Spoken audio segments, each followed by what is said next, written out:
Ó Deus, nós louvamos o Teu nome, nós agradecemos pelo privilégio de entoar canções a Ti.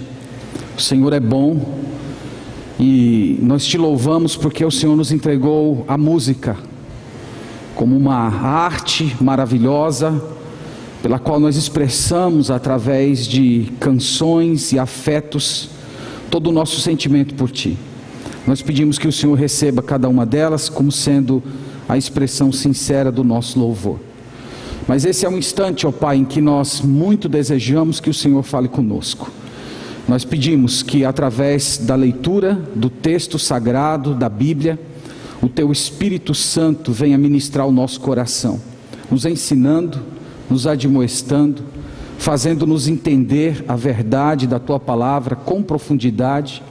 E nós pedimos, Senhor, que Tu transformes o nosso coração e nos ajude para que através da Tua Escritura e da verdade da Tua palavra, nós sejamos tornados segundo Cristo, o Seu modo de pensar, de agir e de viver. Tudo que nós queremos, Senhor, é ser como nosso Salvador. E nós pedimos que essa noite, através dessa palavra que iremos ler, isso aconteça, mais uma etapa da nossa santificação na Tua presença. Nós oramos no nome de Jesus. Amém. Amém. Quero convidar todos a abrir a Bíblia na primeira carta de Pedro, capítulo 3. Primeira carta de Pedro, capítulo 3.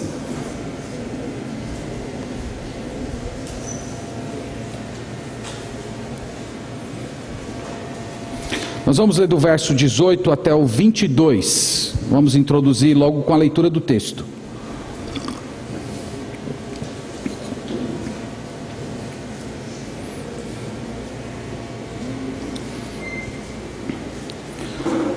Primeira carta de Pedro, capítulo 3, verso 18. A Bíblia diz assim: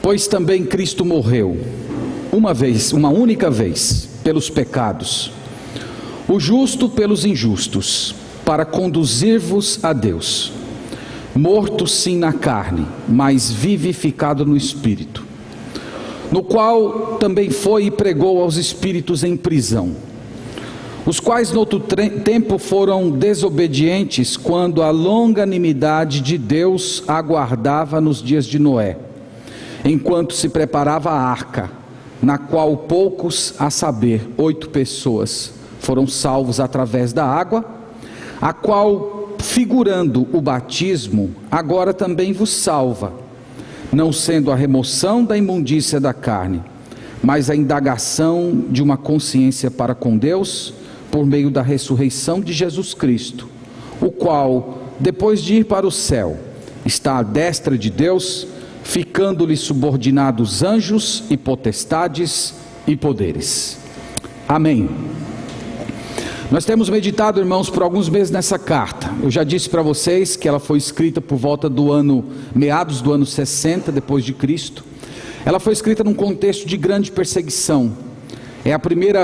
Foi a primeira perseguição estatal que ocorreu na história do cristianismo.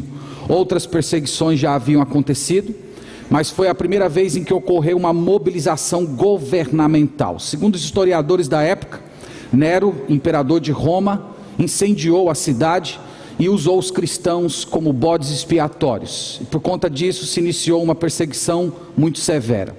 O apóstolo Pedro, para trazer uma palavra de conforto aos irmãos e estimulá-los a permanecer na fé, não negar o Senhor Jesus, apesar da muita oposição e perseguição que ocorria, ele escreveu essa carta. Essa carta tem uma palavra de encorajamento, essa carta ela tem uma palavra sobre perseverança, e essa carta ela é uma maneira de fazer os cristãos lembrarem que os sofrimentos que nós enfrentamos nesse mundo, eles não esgotam a nossa existência. Nós temos muitas outras verdades, muitas outras promessas maravilhosas para esse mundo e para o mundo por vir, que podemos nos apegar através do Senhor Jesus Cristo. Nós já vemos tratando versículo por versículo dessa carta. No primeiro capítulo, Pedro expôs a grande salvação que os cristãos têm. Depois ele veio falando com cada grupo da igreja daquela época. Ele se dirigiu aos cristãos escravos ele se dirigiu às mulheres que são casadas com homens não convertidos, depois ele se dirigiu aos maridos, depois ele se dirigiu aos cristãos como um todo, falando do relacionamento deles com o Estado, e já no capítulo 3, Pedro entra de uma forma mais específica no sofrimento que aqueles irmãos estavam enfrentando, que é a questão que nós vamos desenvolvendo aí pelas próximas semanas. A passagem que nós vamos meditar hoje, eu queria começar lendo um comentário de Martinho Lutero. Ele escreveu esse comentário no século 17, e olha o que ele disse sobre a passagem que a gente acabou de ler. Estou citando ele literalmente.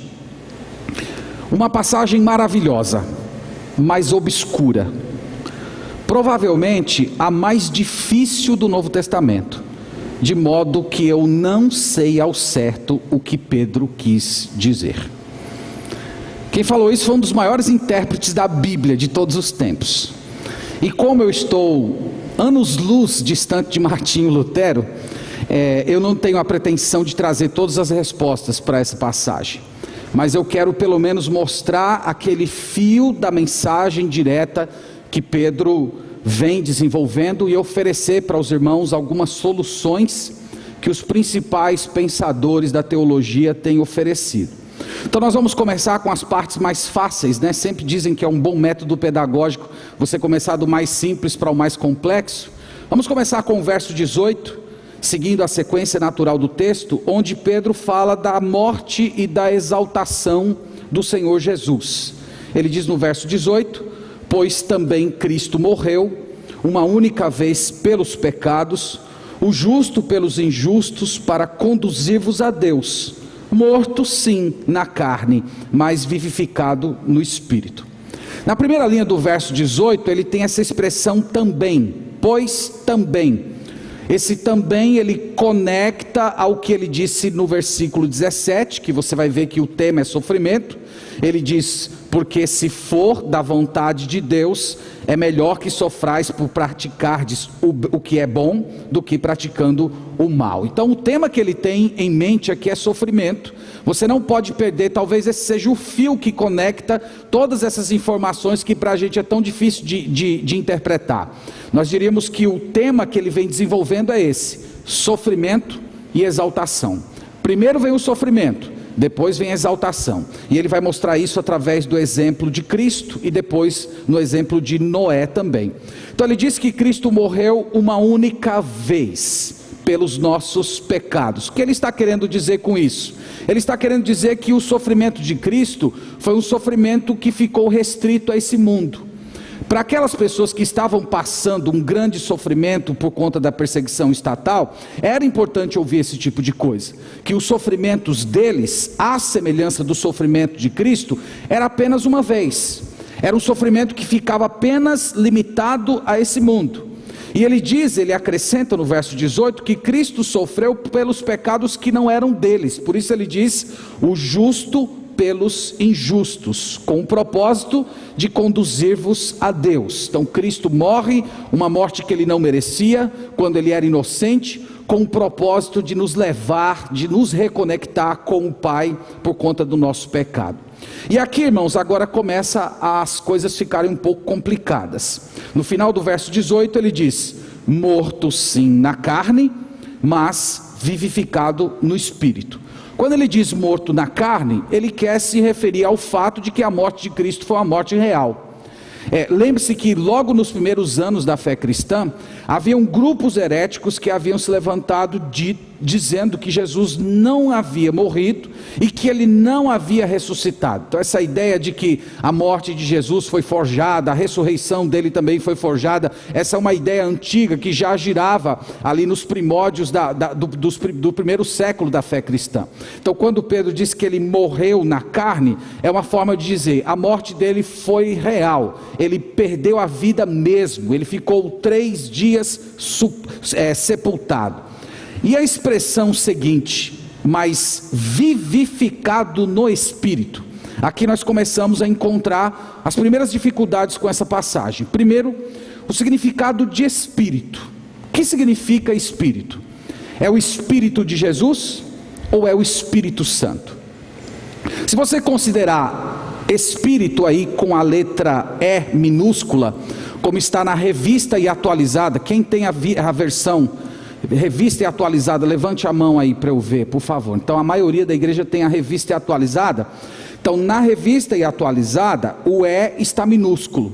Então os intérpretes, os tradutores, as pessoas que se juntaram para traduzir do grego para a língua portuguesa, quando eles chegaram nessa expressão espírito, eles optaram pelo E minúsculo, significando que eles entendiam que esse espírito se refere ao Espírito de Cristo. Então, o que isso afeta na interpretação? É como se Pedro quisesse dizer que Cristo morreu fisicamente, mas espiritualmente ele continuou vivo. Seria mais ou menos o que ocorre com a nossa experiência. Aquelas pessoas que morrem no Senhor, elas perdem a sua vida física, mas espiritualmente elas estão com Cristo, elas já estão desfrutando inclusive das bem-aventuranças do céu. Então, os tradutores estão dizendo que ele morreu fisicamente, mas espiritualmente ele permaneceu vivo. Tem um outro grupo de versões bíblicas que eu cito, a Revista e Corrigida, a Corrigida Fiel e a NVI. Quem está com essas versões aí vai perceber que o E não está minúsculo, o E está maiúsculo. Então os tradutores, eles fizeram uma opção aqui. Eles não estão dizendo que seria o Espírito do Senhor Jesus, mas seria o Espírito Santo. Então, quando o autor Pedro está dizendo que ele morreu na carne, mas ele foi vivificado no Espírito, é para dizer que foi o Espírito Santo que ressuscitou o Senhor Jesus Cristo. Jesus Cristo estava morto 3 dias, e no 3º dia o Espírito Santo veio e ressuscitou ele, como diz o próprio apóstolo Paulo no livro de Romanos. E creio eu, irmãos, que essa seja a melhor interpretação, que seja a interpretação correta. E por que essa questão é importante? Porque você entender se é o Espírito de Jesus ou se é o Espírito Santo, por que isso é importante para o restante do texto? Por causa do verso 19, veja o que diz o verso 19: no qual, isto é, em espírito, também foi e pregou aos espíritos em prisão. Se você interpretar aqui como sendo o Espírito de Jesus, colocando o E minúsculo, você estaria dizendo que o Senhor Jesus, depois da sua morte, naqueles 3 dias em que ele permaneceu morto, ele teria ido pregar aos espíritos em prisão. Se você considerar com o E maiúsculo, ou seja, o Espírito Santo ressuscitando Jesus, então você iria dizer que o Espírito Santo, a terceira pessoa da Trindade, pregou aos espíritos em prisão, e isso não necessariamente poderia ter acontecido naqueles 3 dias em que Jesus permaneceu morto. E eu quero dizer aos irmãos que há divergência entre os intérpretes na história da igreja, todos têm sugerido uma interpretação ou outra. A própria língua que o Novo Testamento foi escrito, a língua grega, não tem como você solucionar o problema, porque os manuscritos antigos, eles não tinham maiúsculo e minúsculo, era tudo minúsculo. Nós é que tornamos maiúsculo e minúsculo por causa da língua portuguesa, então não tem como resolver. Mas aqui, irmãos, nós temos algumas questões que a gente precisa levantar para a gente tentar entender bem essa passagem. Primeira seria essa: o que significa essa ida de Cristo para pregar aos espíritos em prisão? O que significa isso? Aliás, quem são os espíritos em prisão? E quando foi que ele foi pregar? Essa é uma pergunta. A outra é, versículo 20, o que é que Noé tem a ver com isso? Porque vai falando que pregou o espírito em prisão, e no versículo 20 jogou Noé no meio. Então Noé, que viveu não sei quantos 1000 anos antes da morte de Jesus, o que é que ele tem a ver com essa história? O que é que tem a ver o fato do texto dizer que Deus teve paciência com as pessoas daquela época? O que isso tem a ver com o sofrimento que os cristãos estavam padecendo ali no 1º século? E ainda no versículo 21, o que significa a arca prefigurando o batismo que agora vos salva? Então, se Pedro já tinha complicado a nossa vida, né, colocando Noé no meio, essa identificação da arca com o batismo cristão, o que isso significa e que ligação isso tem conosco nos dias de hoje? Então, uma coisa, irmãos, que a gente precisa dizer de antemão, é que os leitores da época de Pedro, eles entenderam perfeitamente o que Pedro estava dizendo. Nós hoje estamos distantes, historicamente, quase 2000 anos, nós estamos geograficamente distantes, nós estamos linguisticamente, o texto que foi escrito na língua, na cultura, é completamente distante de nós. Mesmo que nós não entendamos os limites de todos os detalhes dessa passagem, isso não afeta, irmãos, de modo nenhum o nosso entendimento geral da carta, isso não prejudica a beleza da carta. As outras informações da carta são claras como o dia, então vale a pena. Eu fiquei pensando essa semana e ouvi até um certo intérprete dizendo que é como se fosse um peixe muito saboroso, que você vai degustando ele e no meio você encontrou umas espinhas ali e você tem que comer com um pouco mais de cuidado. Então nós vamos tentar olhar essas espinhas que Pedro deixou aqui para a gente. Meus irmãos, tem pelo menos 3 explicações para essa passagem. E eu quero olhar as 3 e mostrar para os irmãos a que eu considero a menos complicada. A primeira interpretação diz o seguinte: que Cristo foi ao inferno após a sua morte, pregar o evangelho para aquelas pessoas que no tempo de Noé foram desobedientes, ouviram a pregação de Noé, mas não se converteram.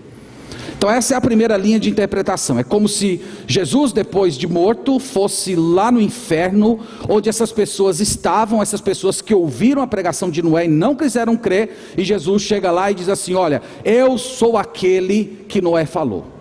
Eu sou aquela pessoa segundo a qual Noé estava falando. Quando Noé disse que vocês tinham que se arrepender, crer em Deus, abandonar os seus pecados, ele estava falando ao meu respeito. Segundo essa interpretação também, eles dizem que essas pessoas poderiam até se converter, sair do inferno e ir para o céu. Então seria uma evangelização infernal. Irmãos, tem algumas dificuldades com esse ponto de vista.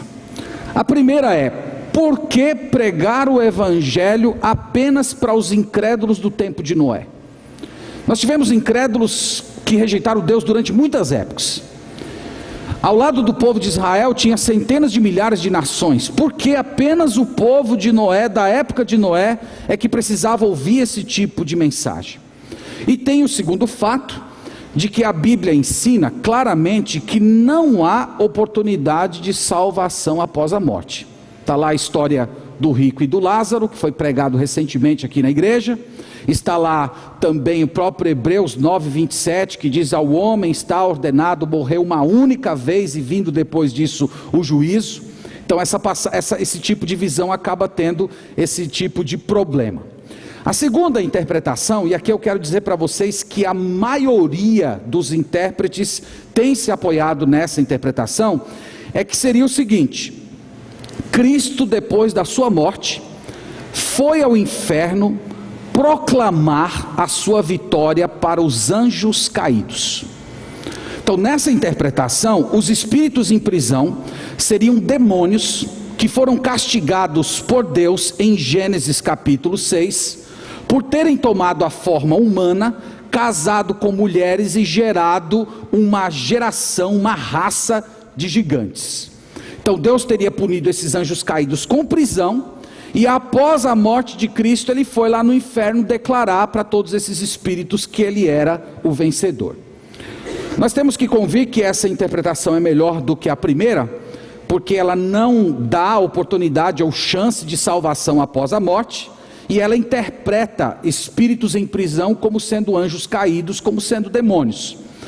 Ela tem a favor, no próprio contexto, o versículo 22, quando fala assim: o qual depois de ir para o céu, está à destra de Deus, ficando-lhe subordinado anjos e potestades e poderes. Então, os intérpretes nesse ponto de vista, eles se apoiam nesse versículo, dizendo que tem fundamento sim, Cristo ter ido pregar aos espíritos em prisão, por conta do versículo 22, que afirma que a partir de então, os entes espirituais se tornaram sujeitos ao Senhor Jesus Cristo.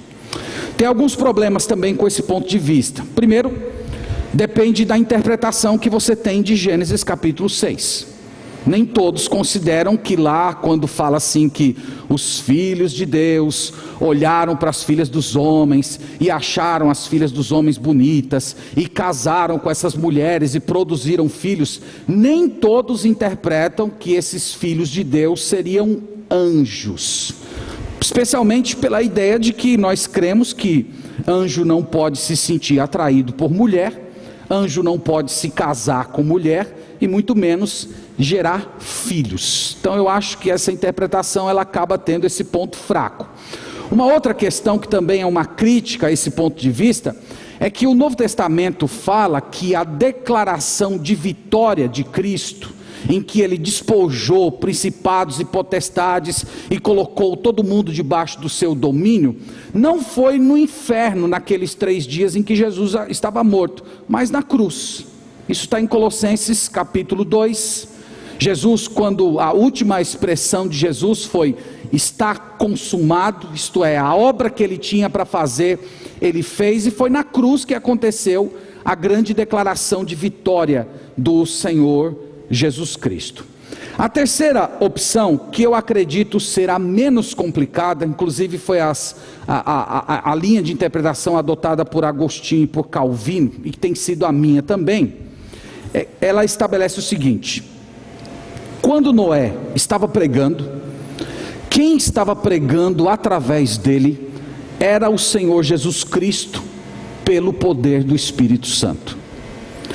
Então nessa interpretação, o que aqui é chamado de espíritos em prisão, seria aquela geração incrédula que ouviu a pregação de Noé e não se converteu.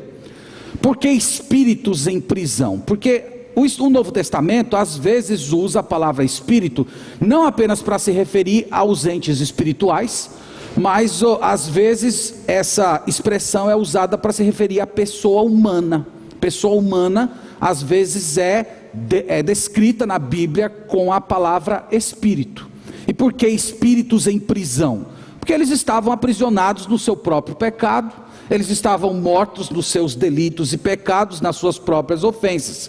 Então Noé era um pregador, ele era um pregador da justiça, e Cristo, por meio dele, na ação do Espírito Santo, estava pregando o evangelho de arrependimento para aquela geração que estava presa nos seus próprios pecados. Então, irmãos, a palavra Espírito aqui seria uma referência ao Espírito Santo.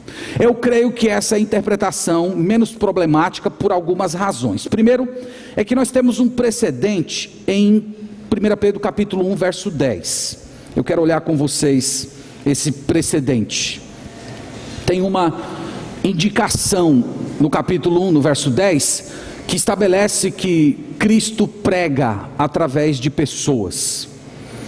Então, capítulo 1, verso 10, diz assim: foi a respeito desta salvação que os profetas indagaram e inquiriram, os quais profetizaram acerca da graça a vós outros destinada, investigando atentamente qual a ocasião ou quais as circunstâncias oportunas indicadas pelo Espírito de Cristo que neles estava, ao dar de antemão testemunho sobre os sofrimentos referentes a Cristo e sobre as glórias que os seguiriam. Veja o que o texto está dizendo. O texto está dizendo que o Espírito de Cristo estava neles, e o Espírito de Cristo estava pregando através deles. O Espírito de Cristo estava testemunhando para os profetas que um dia o Messias viria, e que ele iria morrer e ele iria ressuscitar. Então essa ideia de que Cristo prega através dos seus filhos, ela não é uma ideia estranha nas Escrituras. O próprio Senhor Jesus, antes de partir desse mundo, ele disse: eis que eu estou convosco todos os dias até a consumação do século. E ele fez essa promessa justamente no contexto da pregação do povo de Deus. Um outro precedente é na segunda epístola de Pedro, no capítulo 2, olhe comigo, por favor, o verso 5. 2 Pedro capítulo 2, versículo 5. Então capítulo 2, verso 5 diz assim: e não poupou o mundo antigo, mas preservou a Noé, pregador da justiça, e mais 7 pessoas, quando fez vir o dilúvio sobre o mundo de ímpios. Então veja que o texto aqui está dizendo que naqueles 120 anos em que Noé estava trabalhando na construção da arca, ele não estava apenas construindo a arca, ele estava pregando. Ele é chamado aqui de pregador da justiça. Então, para o apóstolo Pedro, Noé era um pregador de justiça. E do mesmo modo que o Espírito de Cristo estava sobre os profetas, o Espírito de Cristo também estava em Noé, enquanto ele chamava as pessoas do seu tempo a se arrepender e crer em Deus. Então foi nesse sentido, creio eu, que o Senhor Jesus pregou aos espíritos em prisão, através de Noé e para as pessoas que estavam aprisionadas no seu próprio pecado. Irmãos, eu creio que essa interpretação é bem razoável, e ela se encaixa perfeitamente dentro do contexto que o autor vem desenvolvendo nesse parágrafo. Ele vem desenvolvendo a ideia de que os cristãos estavam padecendo sofrimento, mas que em breve eles seriam exaltados. Então Noé, ele sofreu perseguição, as pessoas zombavam dele, as pessoas ridicularizavam a construção da arca, e a exaltação dele ocorreu justamente naquele momento em que Deus preservou a sua vida da destruição naquele momento. Então isso Pedro está tomando como uma espécie de encorajamento para os cristãos que estavam sofrendo naquele momento. É como se eles chamassem aquele povo a olhar para Noé. Vejam a vida de Noé, 120 anos pregando, sendo ridicularizado, 120 anos sendo desprezado, mas um dia o juízo de Deus veio, o juízo de Deus destruiu toda aquela geração, e a família de Noé foi preservada. Isso vai acontecer com vocês também. Vocês estão sendo perseguidos, o imperador está matando vocês, o imperador está roubando a casa de vocês, mas um dia Deus vai visitar, Deus vai punir essa geração, e vocês serão preservados como Noé foi. Todo o tema desse parágrafo é o tema sofrimento e exaltação. Primeiro você sofre, depois você é exaltado por Deus. Então, no final das contas, Pedro ele está lançando mão de 2 exemplos. Ele está lançando mão do exemplo de Cristo, mostrando que Cristo morreu, mas ele ressuscitou e está sentado à destra de Deus, mostrando que Cristo sofreu e foi exaltado, e mostrando também que Noé sofreu e depois foi exaltado por Deus. E tudo isso é para dar uma palavra de estímulo para aqueles irmãos que estavam sofrendo tanto. Vamos caminhar agora para o verso 20 e vamos ver a relação da salvação com a arca. Vamos ler o verso 20 e o 21. Ele diz assim: os quais noutro tempo foram desobedientes, quando a longanimidade de Deus aguardava nos dias de Noé, enquanto se preparava a arca, na qual poucos, a saber, 8 pessoas, foram salvos através da água, a qual, figurando o batismo, agora também vos salva, não sendo a remoção da imundícia da carne, mas a indagação de uma boa consciência para com Deus, por meio da ressurreição de Jesus Cristo, o qual, depois de ir para o céu, está à destra de Deus, ficando-lhe subordinados anjos e potestades e poderes. Pedro, aqui no meio dessa argumentação sobre sofrimento e exaltação, ele muda agora para a arca, e ele diz que a arca é uma figura, é um símbolo, é uma imagem, uma figura, uma representação do batismo. Ele fala que 8 pessoas foram salvas. Você lembra que era Noé, seus 3 filhos, e a sua esposa e a esposa dos seus filhos, por isso 8 pessoas. É uma maneira, irmãos, de Pedro dizer que no final das contas, poucas pessoas são salvas. Lembra que Jesus falou isso? Jesus falou que estreita é a porta e são poucos os que entram por ela. Então Pedro está falando que no dia em que Deus visitou esse mundo com juízo, poucas pessoas foram salvas. E no versículo 21 é que tem uma declaração que parece estranha para a gente, quando ele diz na primeira linha assim: a qual, figurando o batismo, que a batismo agora também vos salva. Então essa declaração de que o batismo salva parece uma declaração um pouco estranha, Mas a segunda frase, ela esclarece a primeira, dizendo: não sendo a remoção da imundícia da carne. Então o que Pedro está falando, não é que você tomar um banho, você ser mergulhado num ritual de batismo, isso vai remover a imundície espiritual. É isso que ele quer dizer com carne aqui, é a imundícia espiritual. Ele está dizendo que o batismo não faz isso, mas na verdade ele continua dizendo: a indagação de uma boa consciência para com Deus, por meio da ressurreição de Jesus Cristo. E aqui, irmãos, está uma coisa que o batismo não faz. O batismo não produz automaticamente esse tipo de consciência, de uma consciência para com Deus. Então o que Pedro está dizendo é que no final das contas, a arca é um símbolo da salvação de Deus, que é ilustrada no batismo. Então talvez você precise usar um pouco a imaginação.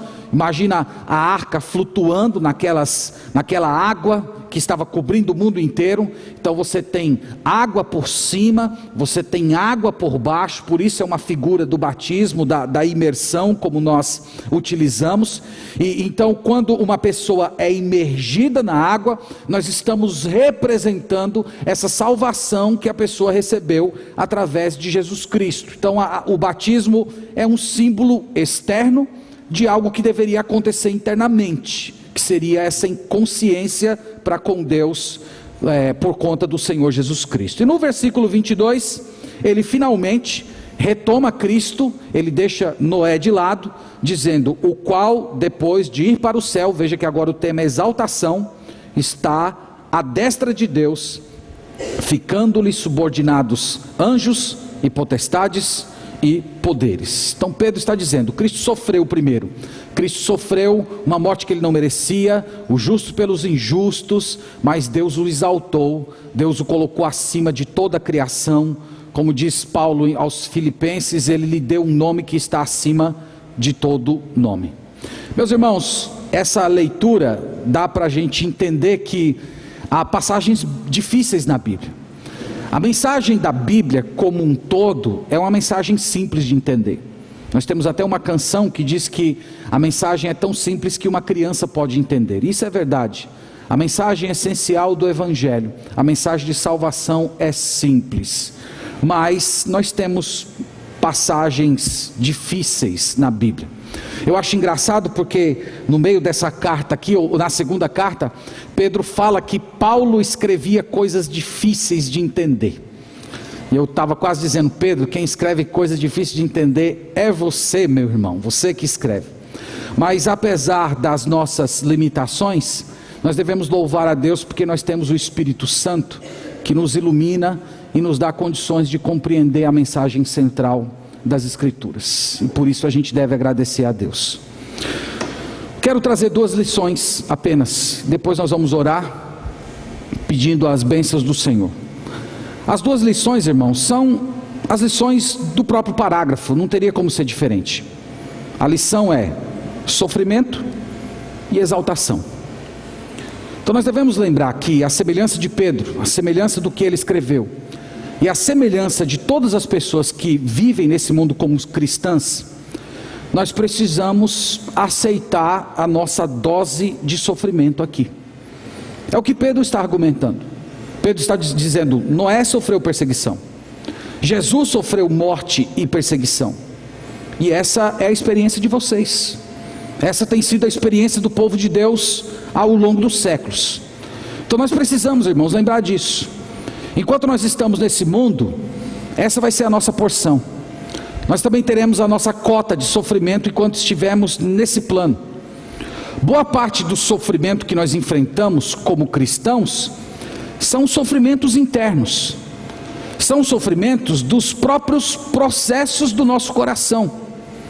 Nós sofremos porque nós pensamos o que não devemos pensar, nós sofremos porque nós temos reações erradas, nós sofremos porque nós temos sentimentos tortos, nós sofremos porque nós temos desejos ímpios, nós sofremos porque nós não somos aquilo que gostaríamos de ser, que nós não nos tornamos diante de Deus aquilo que Ele preparou para a nossa vida.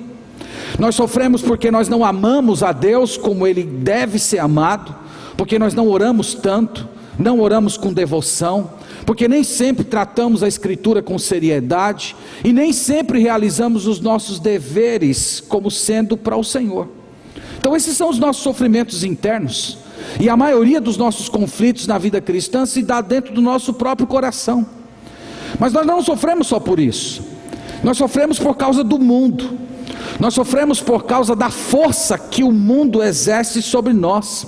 O mundo nos atrai, todos os dias o mundo está nos cercando, tentando capturar o nosso coração, distorcendo os nossos valores, tentando nos fazer colocar Deus e o seu reino em segundo, em terceiro lugar. Sempre tem algo para nos desviar o nosso foco, nos fazer esquecer que a nossa vida de fato é uma vida futura, que nós estamos num campo de batalha hoje, que nós estamos vivendo no meio de uma luta espiritual, e o mundo nos faz esquecer disso, e nós acabamos desejando que aquelas coisas que o Senhor prometeu que nós só vamos herdar no céu, nós queremos herdá-las hoje, e por isso nós sofremos.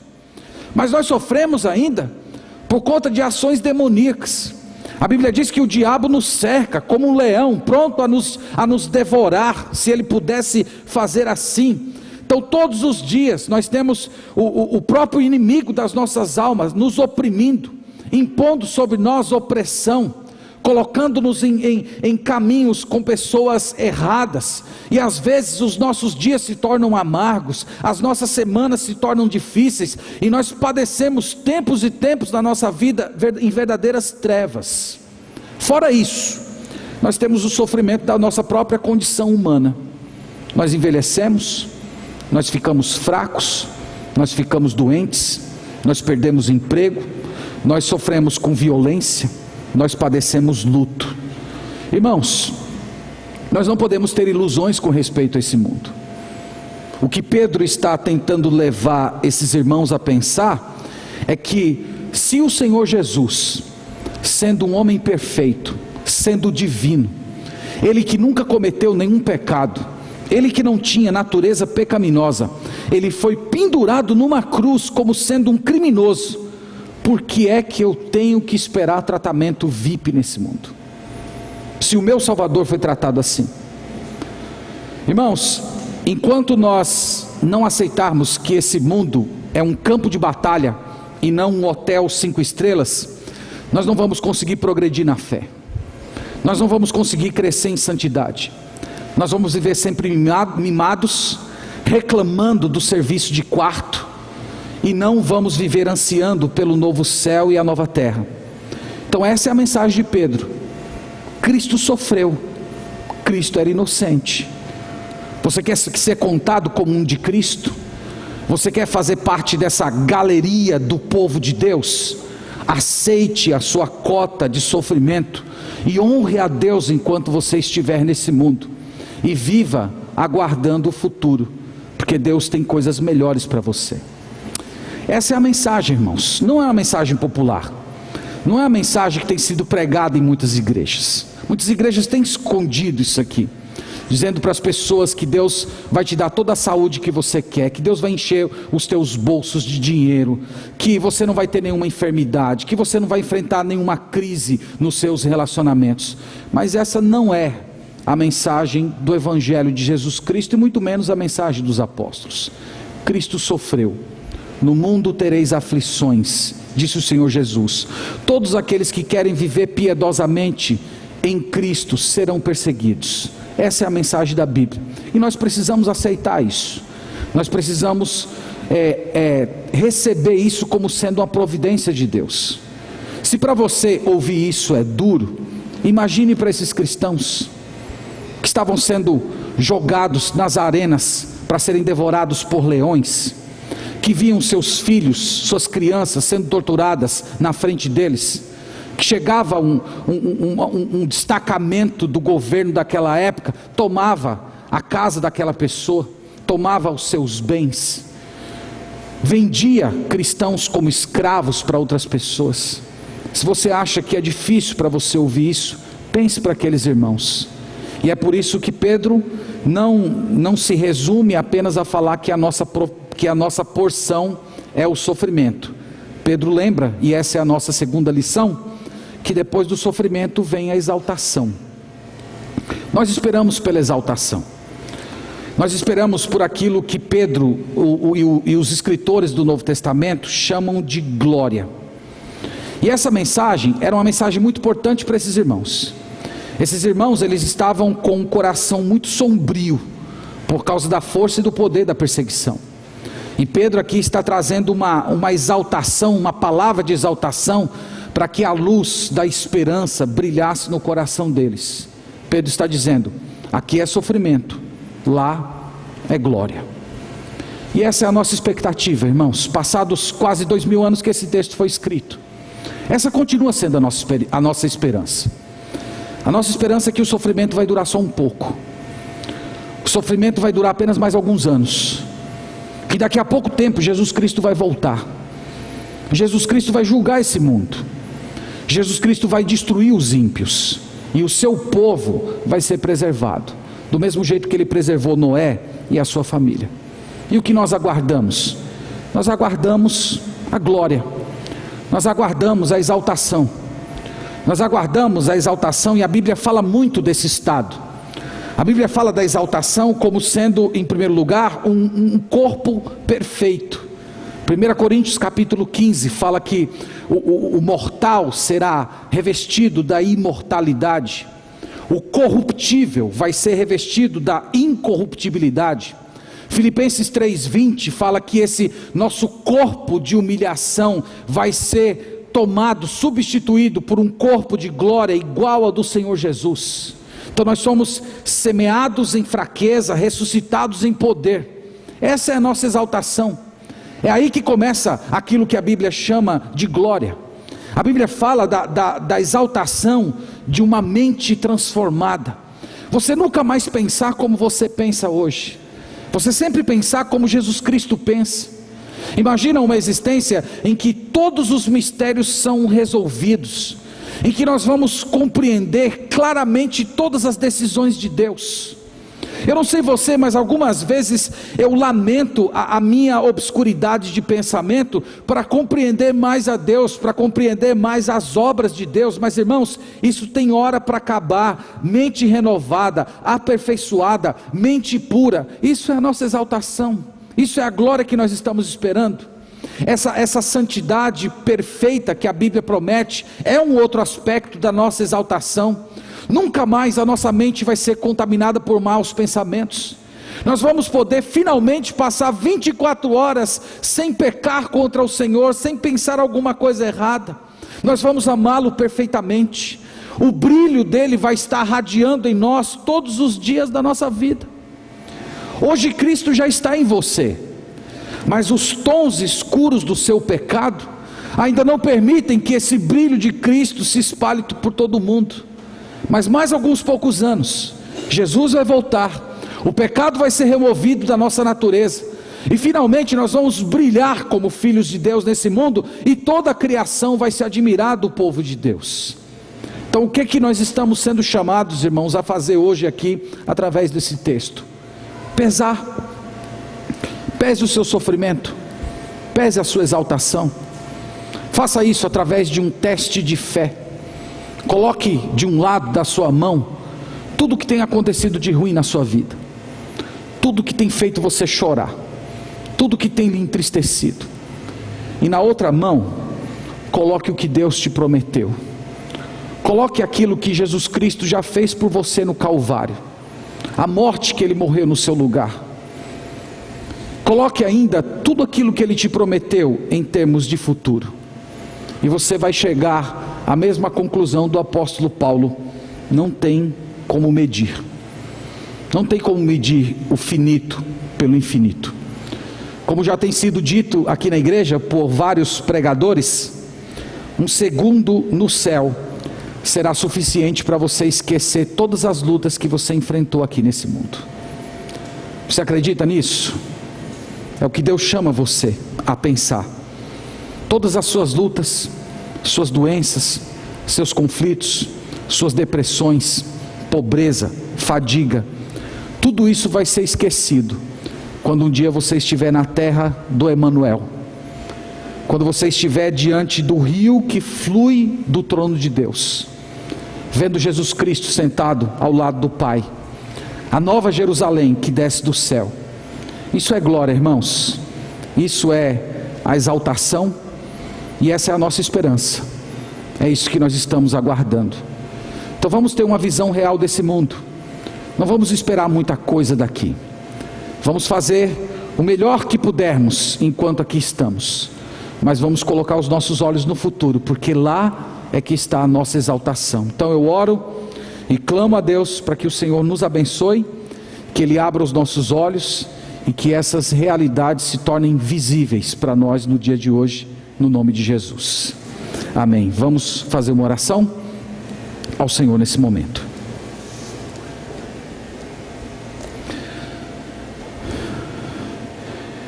Senhor, algumas vezes, ó Pai, a Tua palavra traz verdades tão difíceis para a gente. Nós não estamos prontos, Senhor, para sofrer, para passar decepções, enfrentar grandes lutas. Mas, Senhor, se essa é a Tua vontade, que o Senhor nos dê poder, nos dê força, nos dê vigor, nos dê uma visão clara de quem o Senhor é. Nós pedimos, ó Deus, que o Senhor também abra os nossos olhos para termos uma visão do que é a exaltação que nos aguarda. Permita, Senhor, que nós sejamos despertados e nós vejamos com clareza tudo aquilo que o Senhor nos prometeu, e isso venha cativar o nosso coração, renovar a nossa alegria e nos dar força para continuar sendo fiéis ao Senhor nesse mundo, assim como ocorreram para os nossos irmãos no primeiro século. Opera isso, Senhor, na nossa vida, e certamente nós vamos glorificar o Teu nome. Renova a nossa energia, o nosso vigor. Nós precisamos do Senhor para continuar vivendo nesse mundo. Nós precisamos do Senhor para enfrentar os nossos conflitos internos, para continuar resistindo o mundo, o pecado, a influência do maligno, continuar vivendo com esperança, nos alegrando, porque a nossa vida não se resume a essa existência de corpo de pecado. Deus, nós ansiamos pelo dia do Teu retorno, nós ansiamos por aquela ocasião em que o Senhor vai voltar e completar a nossa salvação, quando receberemos um novo corpo, quando seremos levados para casa. É o nosso desejo, Senhor. Volta, Jesus Cristo, vem buscar a gente, vem buscar a Tua igreja. Nós clamamos pelo Teu retorno.